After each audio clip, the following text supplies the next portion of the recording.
జగిత్యాల జిల్లా వ్యాప్తంగా కూడా ఎఫ్ఎస్టీపీలు మూతపడ్డాయి. హరితహారం కోసం ఉపయోగించే ఎరువులు తయారు చేసి అందించే ప్లాంట్లు నిధులు లేక మరమ్మతులు లేక పూర్తిగా మూతపడ్డాయి. జగిత్యాల జిల్లా కేంద్రం కోరిట్లలో 2 ప్లాంట్లు మూతపడ్డాయి. ఒక్కో ప్లాంటుకు 2 కోట్లను అప్పటి మున్సిపల్ శాఖ మంత్రి కేటీఆర్ ప్రారంభించారు. అయితే కాంగ్రెస్ ప్రభుత్వం నిధులు ఇవ్వక, సౌకర్యాలు కల్పించక అధునాతన పరికరాలు తప్పుపడుతున్నాయి. ఇదే అంశంపై మరింత సమాచారాన్ని మా ప్రతినిధి సందీప్ రావు అందిస్తారు.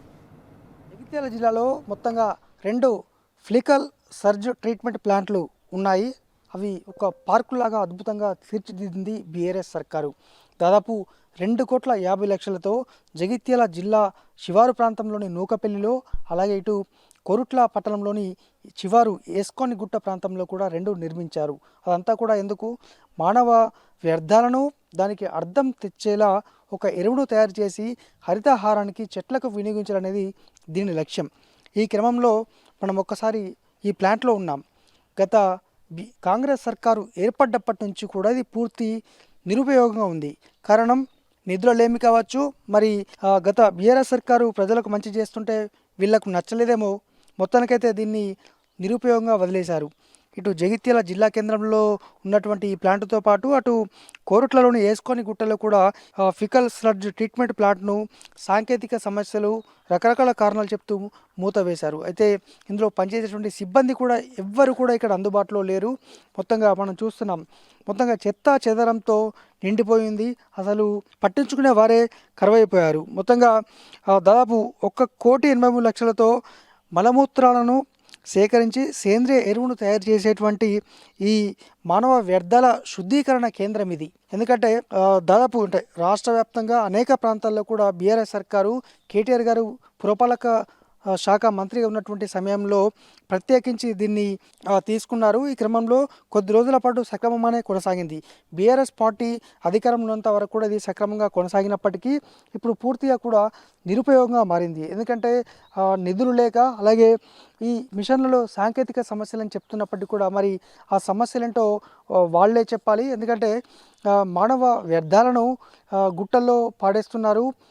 శివారు ప్రాంతాల్లో పారేయడంతో మొత్తంగా పర్యావరణానికి తీవ్ర కలుషితం అవుతుంది. ఈ నేపథ్యంలో వివిధ దేశాల్లో ఉన్నటువంటి విధానాన్ని ఇటు రాష్ట్ర వ్యాప్తంగా కూడా అమలు చేశారు. దీంతో జగిత్యాలలో 2 ప్లాంట్లు దాదాపు 2,55,00,000తోటి ఇటు కొరుట్లలో జగిత్యాలు ఏర్పాటు చేసినప్పటికీ ఇవన్నీ కూడా మొత్తం నిరుపయోగంగా మారాయి. ఎందుకంటే సెప్టిక్ ట్యాంక్ క్లీనర్లు వాళ్ళంతా కూడా గుట్టల్లో పడవేస్తున్నారు ఆ చెత్తను. దీంతో అలా కాకుండా ఆ చెత్త ఇక్కడికి వస్తే, మానవ వ్యర్థాలు ఇక్కడికి వస్తే ఆ సెప్టిక్ ట్యాంక్ క్లీనర్లకు సంబంధించి ఇక్కడ డంపు చేసినటువంటి సందర్భంలో ఇక్కడ మొత్తంగా ఇక్కడ నుంచి ఎరువు తయారై ఆ ఎరువును జగిత్యాల జిల్లా వ్యాప్తంగా, అలాగే అనేక ప్రాంతాల్లో కూడా, అంటే దాదాపు ప్రతి మెజార్టీ జిల్లాల్లో కూడా ఈ ఎఫ్ఎస్టీపీలు ఏర్పాటు చేశారు. ఆ ఎఫ్ఎస్టీపీలకు సంబంధించి కూడా ఫికల్ స్లడ్జ్ ట్రీట్మెంట్ ప్లాంట్, మానవ వ్యర్థాల ఉద్యానవనం అనేటువంటి పేరు ఉంది. మొత్తంగా చూడొచ్చు మనం, ఇదొక వ్యర్థాలకే అర్థం ఇచ్చేటువంటి విధంగా ఇటు ఎరువు తయారైతూనే, అలాగే మొత్తం ఒక పార్కులాగా దీన్ని తీర్చిదిద్దారు. దాదాపు 2,50,00,000 ఖర్చు పెట్టి అట్టహాసంగా బీఆర్ఎస్ సర్కారు ప్రారంభించి పనులు కూడా పూర్తి చేసింది. అలాగే పార్టీ ఉన్నంత వరకు కూడా ఇది కొనసాగింది. కానీ కాంగ్రెస్ పార్టీ ఎప్పుడైతే అధికారంలోకి వచ్చిందో దీన్ని దాదాపు జగిత్యాల జిల్లా అయితే మూసివేశారు. మరి రాష్ట్రంలో కూడా మెజార్టీ ఉన్నటువంటి ప్రాంతాల్లో ఇదే సిచ్యువేషన్ ఉన్నట్టు మనకు అర్థమవుతోంది. మరి ఇన్ని కోట్లు వెచ్చించి మానవ వ్యర్థాలను సేకరించి ఎరువుగా తయారు చేస్తూ ఇటు రైతులకు, అలాగే ఇటు హరితహారం చెట్లకు సంబంధించి అందించేటువంటి ఒక పథకాన్ని ఎందుకు నీరు గారుస్తున్నారనేటువంటి చర్చ అయితే మొదలైంది. మొత్తంగా ఇది వృధాగా ఉన్నటువంటి సందర్భం. జగిత్యాలలోని నూకపల్లి శివార్లో, అలాగే కోరుట్ల పట్టణం శివార్లోని ఏస్కోని గుట్ట ప్రాంతంలో ఉన్నటువంటి ఈ 2 ప్లాంట్లలో కూడా ఇదే సిచ్యువేషన్. మరి యంత్రాల మరమ్మత్తు అంటున్నారు, అలాగే నిధులు ఇవ్వకపోవడం లాంటి సమస్యలు అయితే కారణంగా చెప్తున్నారు. మరి పర్యావరణానికి హాని కలిగించేటువంటి అంశాల్లో ఇంత పెద్ద ఎత్తున కూడా బీఆర్ఎస్ పార్టీ ఈ ప్రాజెక్టు చేపడితే కాంగ్రెస్ సర్కార్ మాత్రము పూర్తిగా వృధా చేసింది. చూడొచ్చు మనం, ప్లాంట్ మిషన్స్ ఒక్కొక్కటి అబ్జర్వ్ చేస్తున్నాం. భారీ ఎత్తున కూడా ఏర్పాటు చేశారు.